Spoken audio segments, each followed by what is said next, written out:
pertama dulu lah. Boleh tak Ustaz, kita terangkan adab dalam kita berdoa secara umum lah.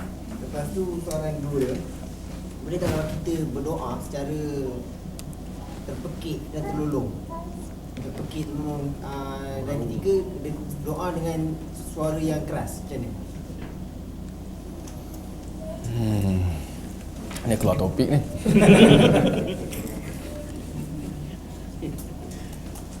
Adab berdoa secara umumnya. Firman Allah, walillahil asma'ul husna fad'uhu biha. Dan bagi Allah adalah asma' husnanya, maka berdoalah dengannya. Itu kita bertawassul ya dengan nama-nama Allah ya yang mulia. Maka kalau kita nak tengok, kalau nak cerita tentang adab berdoa, satu contoh yang baik adalah kita lihat surah Al-Fatihah yang insya-Allah memang hari-hari kita baca dalam salat kita. Kerana dia secara tidak langsung mengajar kita adab berdoa. Alhamdulillahi Rabbil Alamin. Segala puji bagi Tuhan, bagi Allah, Tuhan sekian alam. Itu kita memuji Allah. Kita bersyukur, kita mengiktiraf Allah dan memujinya dengan sifatnya, iaitu Tuhan sekian alam. Ar-Rahman Ar-Rahim, yang maha pengasih lagi maha penyayang. Satu pujian lagi dengan nama-nama Allah, Ar-Rahman Ar-Rahim. Maliki Yaumiddin, pemilik hari agama, iaitu pemilik hari kiamat, Tuhan hari kiamat.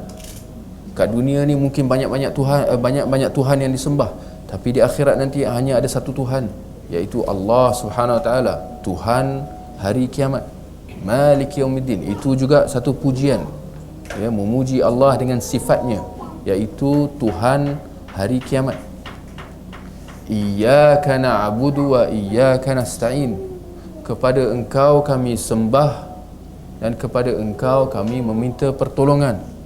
Itu juga satu, kita bertawassul dengan amalan kita, keazaman kita, bahawa kepada Engkau sahaja yang kita sembah. Itu perakuan kita, aku saksi kita ya, kita bersaksi bahawa hanya kepada Allah kita sembah dan hanya kepadanya kita meminta pertolongan ya. Baru datang kita punya permintaan, doa kita, ihdinas siratal mustaqim, tunjukkanlah kami jalan yang lurus. Ini kita punya isi kita. Tapi sebelum nak sampai kepada isi, kita bagi muqaddimah. Ini kalau nak cerita adab, ini adab dia. Ada muqaddimah. Bagaimana dengan muqaddimah? Bagaimana muqaddimah dia? Iaitu kita memuji-muji Allah dengan nama-nama dan sifat-sifatnya ya. Tunjukkanlah kami jalan yang lurus ya. Siratal mustaqim, siratal ladzina an'amta alaihim ya. Jalan yang Engkau telah berikan nikmatmu kepada mereka ya. Kita perincikan jalan yang kita tengah cerita ni ya, kepada Allah ya. Kita nak mengatakan yang bahawa ini yang kita nak ya. Jalan yang lurus macam mana? Iaitu jalan lurus yang Engkau telah berikan nikmatmu kepada mereka. Ghairil maghdubi alaihim waladdallin, bukan jalan mereka yang telah dimurkai, bukan jalan orang-orang yang sesat Yahudi, bukan jalan Yahudi, bukan jalan orang Nasrani, seperti mana penjelasan para ulama tafsir ya. Baru kita kata amin ya. Jadi nak kata itu adalah satu doa.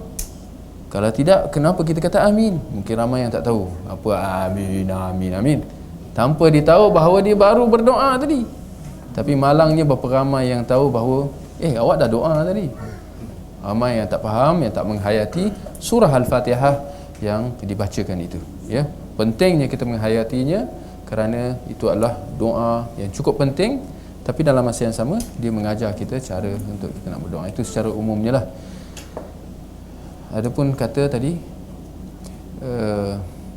di antara yang ditekankan ya di dalam berdoa ya. Seperti mana dalam hadis Nabi sallallahu alaihi wasallam, doa seseorang hamba itu akan dimakbulkan selama mana dia tidak melampau. La ya'tadi fi du'a. Apa artinya? Rasulullah kata selama mana dia tidak melampau. Melampau macam mana? Iaitu permintaan yang diminta tu adalah satu yang haram. Ya Allah, macam-macam, kurniakanlah aku arak yang paling hebat. Ini contohnya lah. Dia minta benda yang haram contohnya. Atau dia minta satu yang mustahil. Ya Allah, angkatlah aku jadi rasul. Susahnya lah. Atau dia minta satu yang berbentuk menzalimi orang yang lain. Ya Allah, hancurkanlah si fulan, jatuhkan dia daripada jawatan dia supaya aku boleh naik. Itu bukan sifat orang yang beriman. Itu dia melampau di dalam berdoa. Dia mendoa keburukan bagi orang yang lain. Ini jelas satu yang ditegah. Jadi ini jelas di antara bentuk-bentuk doa. Apakah kita kira akan diterima, dimakbulkan oleh Allah? Jauh sekali. Ya, kerana dia adalah berbentuk yang doa yang melampau, melanggar ya tata tertib untuk kita dalam kita berdoa. Ya. Adapun apakah kita boleh apa tadi? Menjerit-jerit. Menjerit ataupun lantang lau terlolong. Apabila mungkin berkait rapat tentang sejauh mana kita boleh berdoa secara ramai-ramai. Itu mungkin, itu perlu ditahu juga. Kita nak kata doa ada 3 keadaan.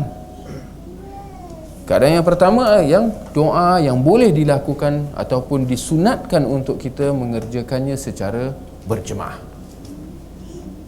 Antaranya adalah seperti mana dalam doa meminta hujan. Kerana memang sunnahnya adalah berdoa secara berjemaah beramai-ramai, ya, seperti mana yang dilakukan oleh Rasulullah sallallahu alaihi wasallam, ya, apabila diminta ya untuk berdoa, ya.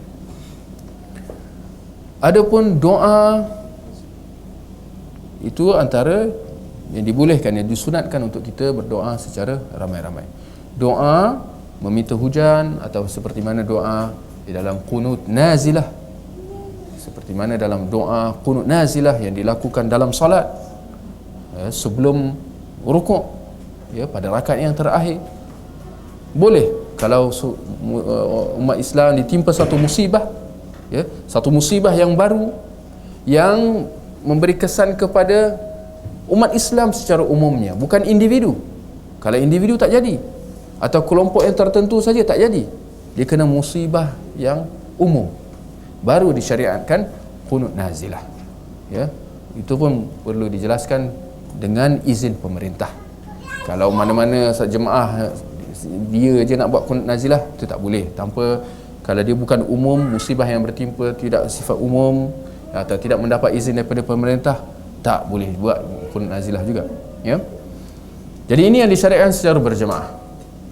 Ada doa yang disunatkan untuk dilakukan secara sendiri, bahkan tidak boleh dilakukan secara berjemaah. Kalau sekiranya dilakukan secara berjemaah, bertentangan dengan sunnah Nabi sallallahu alaihi wasallam. Seperti mana doa yang kita disunatkan untuk kita baca, untuk membaca doa dalam ketika tersujud, ya. Aqrabu ma yakunul 'abd li rabbih wa huwa sajid. Sehampir-hampir seorang itu dengan Tuhannya adalah tatkala disujud, ya. Maka kita disuruh untuk memperbanyakkan doa ketika kita sujud. Maka sedia maklumlah, secara sendiri tak jadilah nak beramai-ramai, tak jadi, ya. Ataupun seperti mana kita disuruh untuk berdoa meminta perlindungan daripada 4 perkara, seperti mana yang diajar oleh Nabi sallallahu alaihi wasallam kepada para sahabat, iaitu Allahumma inni a'udzubika min adzabil qabr wa min adzabil nar wa min fitnatil mahya wal mamat wa min syarri fitnatil masiihid dajjal. Allahumma, ya Allah, aku minta perlindungan daripada azabul qabr, azab kubur, ya, dan azabin nar, azab api neraka, ya, wa min fitnatil mahya wal mamat, dan jauhkan aku, lindungilah aku daripada fitnah kehidupan dan kematian, dan jauhilah aku daripada fitnah Dajjal. Ini kita disyariatkan bila sesudah membaca tahiyat sebelum salam. Ya. Jadi boleh berjemaah? Tak boleh berjemaah. Kena buat sendiri. Boleh angkat tangan? Tak boleh angkat tangan. Okey. Selain daripada itu, ya, yang tidak disebutkan, ya, daripada contoh yang pertama ataupun kedua, dia kembali boleh dilakukan secara berjemaah ke secara individu. Kita katakan dia kekal pada asalnya secara individu. Kerana asal doa seorang-seorang. Seperti mana asal solat seorang-seorang. Kalau kita nak buat solat sunat, boleh kita pandai-pandai nak buat berjemaah? Tak boleh. Jangan pandai-pandai. Ya, kerana solat jemaah hanya solat-solat yang tertentu sahaja. Solat fardu, solat Jumaat, solat hari raya, solat tarawih di bulan Ramadan secara khasnya. Selain daripada itu, seperti mana sabda Nabi sallallahu alaihi wasallam, afdalu salatil mar fi baitihi illa al-maktubah. Sebaik-baik salat, seafdal salat seorang hamba itu adalah di rumahnya, kecuali solat fardu. Maknanya di rumah dia solat dengan siapa? Orang kampung semua datang rumah? Tak, dia solat seorang-seorang. Maka kalau solat seorang-seorang, berdoa pun asalnya begitu, seorang-seorang. Ya. Seperti mana dalam sebuah hadis di mana Nabi sallallahu alaihi wasallam mengatakan bahawa betulkan kalau silap, sab'atun yadhilluhumullah yauma la dhilla illa dhilluh. 7 golongan yang akan bernaung di bawah payung Allah, di bawah naungan Allah pada hari yang tidak ada bayang-bayang kecuali bayang-bayang Allah. Dan di antaranya adalah apa? Wa rajulun dzakarallahu khaliya fafadat 'ainah. Dan seorang lelaki yang ingat Allah dalam keadaan bersendirian, lalu air matanya berlinangan, ya, kerana mengenangkan keagungan Allah, dia takut kepada Allah. Mengingati Allah termasuklah di antaranya adalah dengan berdoa, di samping berzikir, baca Al-Quran. Tapi termasuk dengan mengingati Allah dengan kita berdoa. Nak nangis seorang-seorang, itu yang dituntut, ya, selama mana bukan nangis buat-buat lah, ya, kena nangis yang ikhlas, ya. Jadi ini insya-Allah kita kena clarify masalah ni. Adab berdoa, bila masa boleh berjemaah, bila masa boleh bersendirian, ya. Jadi bukan tak boleh kita nak memandai-mandai nak melakukan doa secara berjemaah, ya, tanpa ada sebab, tanpa ada petunjuk daripada sunnah Nabi sallallahu alaihi wasallam. Jadi apabila nak kata apakah kita nak boleh berdoa secara menjerit-jerit, insya-Allah terjawablah. Asal doanya sendiri-sendiri. Awak nak doa, nak berjerit-jerit, seperti mana Al-Quran? Boleh kita membaca Al-Quran secara menjerit-jerit? Jawapannya tak boleh, ya. Itu bahkan itu satu yang ditegah. Bahkan boleh membawa kepada riak, ya. Orang baca Quran tengah malam, tahulah dia tengah qiyamul lail, tapi baca Quran kuat-kuat bagi orang sebelah dengar. Boleh. Sedangkan kita kata, ya, ala bi dzikrillah tatma'innul qulub. Sesungguhnya dengan kita mengingati Allah, hati akan merasa tenang. Masa kan kita boleh merasa tenang dengan zikrullah, dengan baca doa, dengan baca Al-Quran, dengan kita menjerit-jerit. Tenang apa? Hati jadi gemuruh adalah, ya, tak tentu arah, ya. Jadi ini insya-Allah sebahagian daripada doa-doa, ya, tata cara untuk dalam kita berdoa. Baik, kalau ada soalan yang lain, kita ada masa sampai 10.30. Sikit lagi. Macam doa tadi Ustaz kata, kita berdoakan jatuhkan pemerintah contohnya. Tapi ada ulama-ulama hari ni dia mengatakan, contohnya dia bagi contoh doa orang merogol, contoh rogol perempuan, saudara kita dirogol, kita minta doa. Macam mana Ustaz? Sekali dia doa ke atas perogol tu. Yang perogol tu, maksudnya bila kita minta yang macam apa, dia bagi contoh macam ya Allah, bagilah balasan kepada apa perogol ini atau pencuri ini. Dan benda tu adakah menjadi keliru kepada yang kata tak boleh dengan yang boleh?